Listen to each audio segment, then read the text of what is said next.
Let's start with Elvis. Did you know he never played shows outside of the US and Canada? He was loved all over the world Europe, Japan, Australia, and yet he only ever toured in the USA and Canada. And by the way, he only toured Canada once in the 50s. But why? Well, it wasn't because he was afraid of flying, he flew all over the US. It was all because of his lifelong manager, Colonel Tom Parker. Parker, whose real name was Andreas Cornelis van Kudik, was born in the Netherlands and entered the US illegally at 20 years old. He never became a US citizen and feared that leaving the country could expose his status, or potentially a criminal past.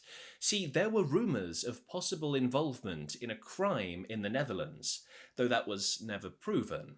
Parker was worried that if he attempted to leave the country, his past would become exposed, or that Elvis would simply sack him.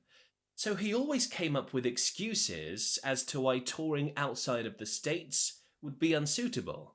He'd say that security wasn't adequate, or that the venues overseas weren't good enough. Anything to keep the entourage in America.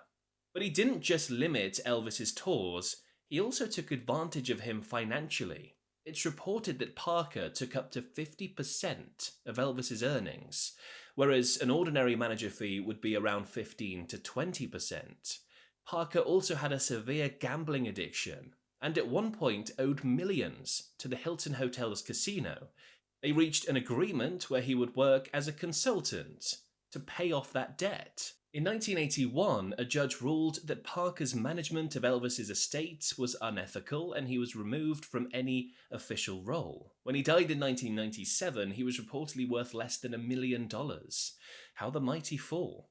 By the way, big thanks to Huey Pierce for requesting this video. You can do the same with the Google form, which is linked in the description. Next, let's talk about Steve Marriott. He might be one of the most talented rock frontmen who never truly got what he deserved. Despite major success in the UK with the band Small Faces, they never broke into American markets. Their manager was Don Arden, father of Sharon Osbourne, and also known in the press as the Al Capone of pop. According to the band, Arden kept the majority of the band's earnings for himself, while they just got scraps. Arden once allegedly spent £12,000 promoting their debut single, What You Gonna Do About It? An enormous amount of money, especially in the 60s. There might have been something shady going on there. Meanwhile, he drove around in a chauffeur-driven car, and the band saw almost none of the profits from their tours and hits. When the band tried to leave him for a new manager called Robert Stigwood, Arden showed up at Stigwood's office with backup and threatened to throw him out of the window if he took the band. And I'm not embellishing there. Multiple witness accounts say he actually threatened to throw him out of the window. To be fair, drummer Kenny Jones later said that Arden did help them get their big break. But in 1976, a court ruled that Arden owed the band £12,000 in royalties. Only one payment was made before Arden disappeared. He went on the run. Now, Marriott's bad luck didn't end there. After leaving Small Faces, he formed a band called Humble Pie with Peter Frampton, hiring manager Dee Anthony, a man with rumoured connections to organised crime. Anthony helped push Humble Pie into the US market with a heavier sound, landing hits like 30 Days in the Hole and the live album Rockin' the Fillmore. But Marriott noticed that he wasn't seeing his share of the money. He later suspected that Anthony was redirecting funds to promote his bigger client, Peter Frampton, whose solo career exploded with Frampton Comes Alive. Marriott also believed Anthony was handling his taxes until the taxman came knocking. By the late 70s, he reportedly owed £100,000 in back taxes and faced potential jail time. He was broke, sleeping in relatives' homes and just scraping by. When Marriott demanded answers from Anthony, he was allegedly brought into a room with some very serious people and quickly dropped the issue. And stories claim that mobsters were in that room. But that sounds more like legend than fact to me. Steve Marriott later spent his years gigging in pubs trying to start bands and often turning down deals because, Well, he just no longer trusted the music business. He died tragically in a house fire in 1991, just 44 years old. Next up, the Piano Man. And the manager who ripped Billy Joel off was actually his financial manager, who also happened to be a family member. In the late 1970s, Joel brought on his brother-in-law, Frank Weber, to manage his finances.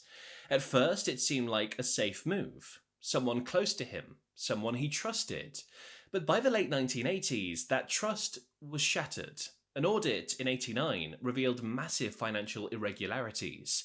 Joel's money had been mismanaged, misappropriated, and used for unauthorized investments. He was furious, and he took Weber to court, suing him for $90 million, including damages and lost earnings. The case dragged on, and while Joel won the case in 1990, he only recovered around $2 million. Weber had filed for bankruptcy, and most of the money was unrecoverable. Years later, Billy Joel processed the betrayal the way many musicians do. He wrote a song about it.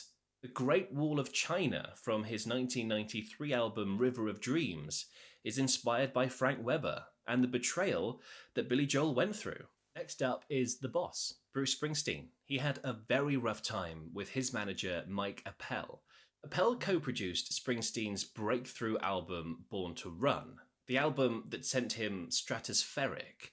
However, Springsteen soon noticed he was seeing less than 10% of his earnings from the album.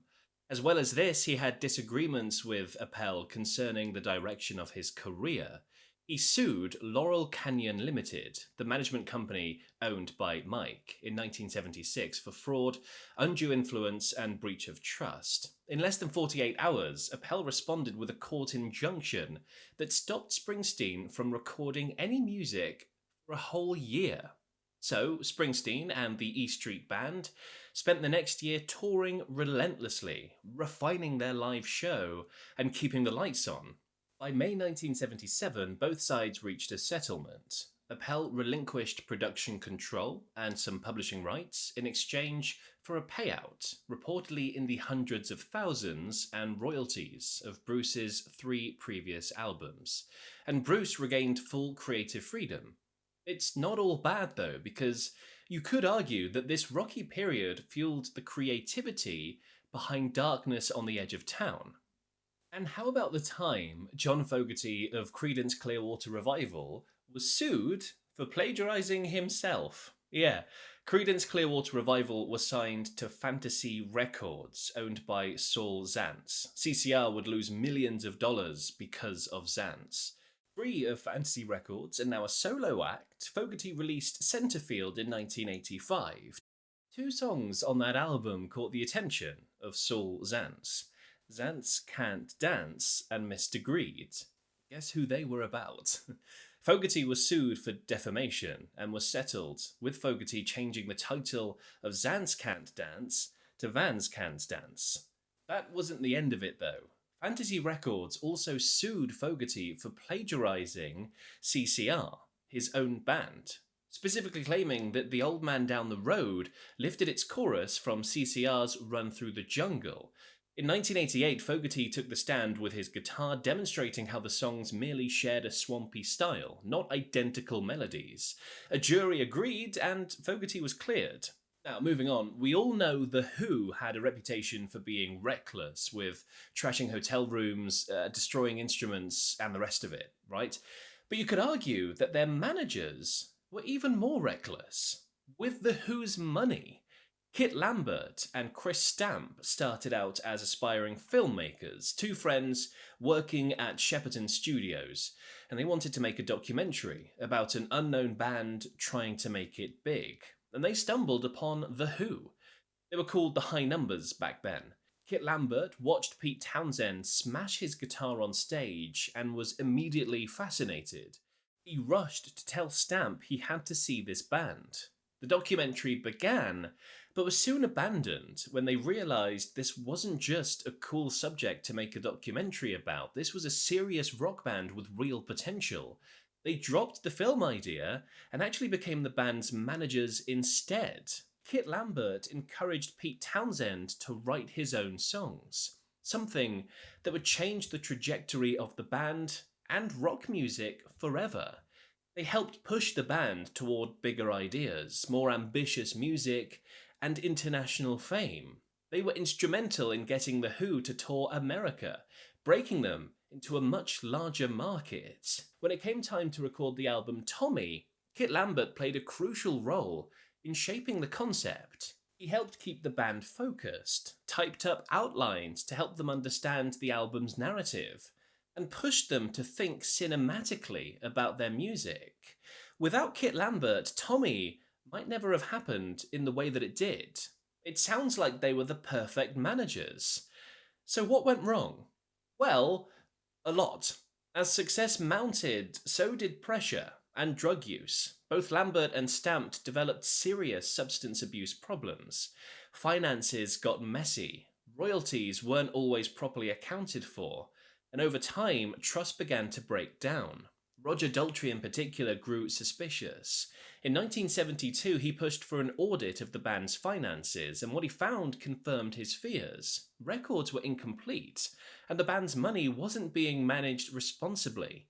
Townsend and Moon were more loyal to Lambert and Stamp, especially given their creative influence. But Daltrey wasn't willing to let this slide. By 1973, as the band were working on Quadrophenia, Lambert and Stamp were out. The band sued them for unpaid royalties, which was settled in 1977. Chris Stamp later admitted after going through rehab, they had not been in control of the money as they should have been.